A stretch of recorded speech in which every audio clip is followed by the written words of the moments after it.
Avec Excel, vous avez plusieurs manières d'arrondir une valeur. Je vais donc vous montrer les différentes formules qui peuvent être utilisées pour arrondir des valeurs et vous n'aurez plus qu'à choisir celle qui convient le mieux au cas que vous rencontrez. Donc je souhaite ici arrondir tout simplement au plus proche à 2 décimales. Je vais donc simplement rentrer le signe égal et la formule arrondi. Ensuite, j'ouvre ma parenthèse et je vais sélectionner simplement ces deux ici. Un point virgule. Le deuxième élément à rentrer à l'intérieur de cette formule est le nombre de chiffres derrière la virgule. Donc ici 2 décimales, je rentre 2. Je ferme ma parenthèse et j'appuie sur la touche Entrée.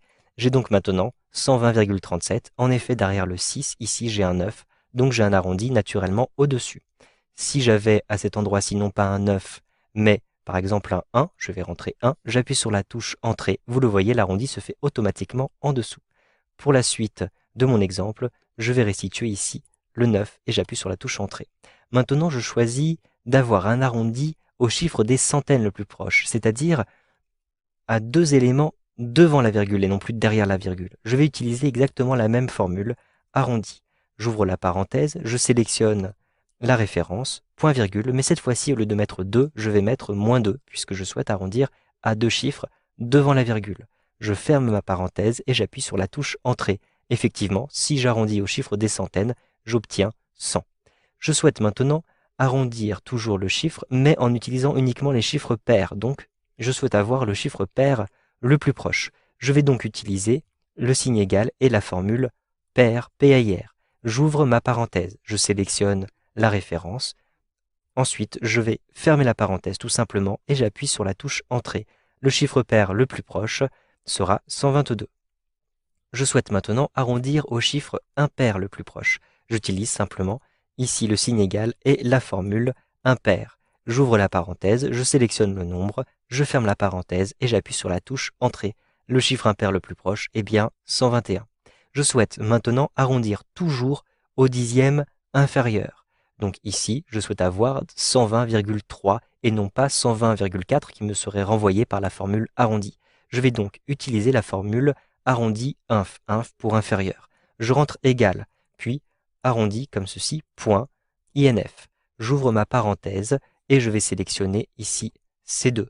Ensuite, je vais rajouter un point virgule, je souhaite avoir le dixième inférieur, je rentre donc 1 et je ferme la parenthèse. J'appuie sur la touche Entrée et effectivement, je vais obtenir ici 120,3 alors que derrière le 3 j'ai un 6, j'aurais dû avoir 120,4 si j'avais utilisé la formule arrondi. Je souhaite maintenant arrondir au dixième supérieur. Je vais donc rentrer ici le signe égal, puis la formule arrondi point sup, sup. Ensuite, j'ouvre ma parenthèse et je sélectionne C2, un point virgule, et je rentre 1. Je ferme ma parenthèse, j'appuie sur la touche Entrée. J'ai 120,4. Si j'avais eu à la place du 6 à cet endroit-ci un 1, je vais par exemple remplacer le 6 par un 1, j'appuie sur la touche Entrée. Eh bien, cela ne change pas, j'ai toujours ici le dixième supérieur. Je vais modifier pour la suite de l'exercice et restituer le 6 qui était là. Maintenant, je souhaite avoir un multiple, le multiple de 7 le plus proche. Je vais utiliser une formule un petit peu différente. Il s'agit de arrondi au multiple, donc A2R ONDI point O AU point multiple MULTIPLE. Ensuite, j'ouvre ma parenthèse et je sélectionne le nombre qui m'intéresse, donc en C2. Ensuite, un point virgule et je vais indiquer bien sûr le multiple qui m'intéresse. Il s'agit d'un multiple de 7. Donc je rentre 7, je ferme la parenthèse et j'appuie sur la touche Entrée. Le multiple de 7 le plus proche de 120, c'est 119. Je le retrouve ici. Maintenant, je souhaite arrondir à 0,5 au-dessus, c'est-à-dire au multiple de 0,5 et au-dessus à chaque fois de ma valeur originale. Je vais donc rentrer ici le signe égal, puis je vais utiliser la formule plafond, P-L-A-F-O-N-D. Ensuite, j'ouvre ma parenthèse, je sélectionne ici C2 et je précise, donc la précision après un point virgule, la précision étant de 0,5. Je rentre 0,5, je ferme ma parenthèse et j'appuie sur la touche Entrée. Effectivement, si j'arrondis 120,3 au-dessus à 0,5 près, j'obtiens 120,5. Si je souhaite arrondir maintenant à 0,05 en dessous, je vais rentrer le signe égal et je vais utiliser non plus plafond, mais plancher. P-L-A-N-C-H-E-R. J'ouvre ma parenthèse, je sélectionne ici C2 et je rajoute un point-virgule. Je souhaite avoir une précision à 0,05. Donc je rentre 0,05 et je ferme ma parenthèse. J'appuie sur la touche Entrée et effectivement, la précision d'arrondi en dessous à 0,05 pour 120,36 est 120,35 tout simplement.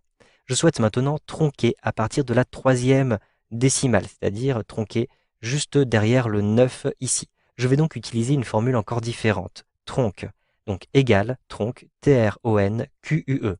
J'ouvre ma parenthèse, je sélectionne ici C2 et je mets un point-virgule. Comme je souhaite conserver 3 décimales, je vais rentrer à cet endroit-ci 3 et je ferme ma parenthèse. Ensuite, j'appuie sur la touche Entrée et vous le voyez, j'ai bien conservé 3 décimales et ensuite, si j'avais par exemple à cet endroit-ci 9, je rentre 9, j'appuie sur la touche Entrée, eh bien ici cela ne change pas l'arrondi puisque j'ai juste tronqué, je n'arrondis pas en réalité. Maintenant, je choisis d'arrondir au millième près et en plus de convertir au format texte. Donc je vais rentrer le signe égal et je vais utiliser la formule cText, c'est-à-dire C-T-X-T. J'ouvre la parenthèse, ensuite je sélectionne ici C2. Maintenant, je rajoute un point-virgule et je souhaite avoir 3 décimales. Je rentre donc le nombre de décimales, 3. Je ferme ma parenthèse et j'appuie sur la touche Entrée. Je vais avoir ici un texte qui apparaît au lieu d'un nombre, donc je pourrais l'utiliser en tant que texte. Et en plus, cet élément a été arrondi, puisque vous le voyez que j'ai 370 ici, grâce au 9 qui était en 4e position. Vous savez donc maintenant comment arrondir un nombre de diverses façons avec Excel 2013.